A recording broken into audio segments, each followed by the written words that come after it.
પંચમહાલ જિલ્લાના ગોધરા શહેરમાં આવેલી ખાણીપીણીની લારીઓ પર જિલ્લા પુરવઠા અધિકારીની ટીમ દ્વારા સવારમાં તપાસ હાથ ધરવામાં આવી હતી, જેમાં લારીઓ અને હોટલોમાંથી 50થી વધુ સિલિન્ડરની બોટલો કબજે કરવાની કાર્યવાહી કરાઈ,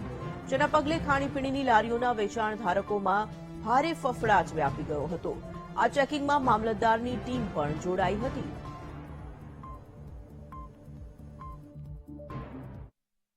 પંચમહાલ જિલ્લાના જુદા જુદા જે તાલુકાઓની અંદર અમારી જિલ્લા પુરવઠાની ટીમ અને સાથે સાથ મામલતદારોની સંયુક્ત ટીમો બનાવી ગોધરા, કાલોલ, હાલોલ, શહેરા, જાંબુઘોડા, મોરવા, હડપ તાલુકાઓની અંદર આકસ્મિક દરોડા અને તપાસણી કરવામાં આવેલી હતી, જેમાં હોટલો, રેસ્ટોરન્ટો, ચા નાસ્તાની લારીઓ છે, ફરસાણની મીઠાઈની દુકાનો છે, ત્યાં જે આપણા ડોમેસ્ટિક એલપીજી સિલિન્ડરનો કોમર્શિયલ પર્પઝ તરીકે જે ઉપયોગ થાય છે, જે એલપીજી કંટ્રોલ ઓર્ડર 2000નો ખુલ્લેઆમ ભંગ થઈ રહ્યો છે,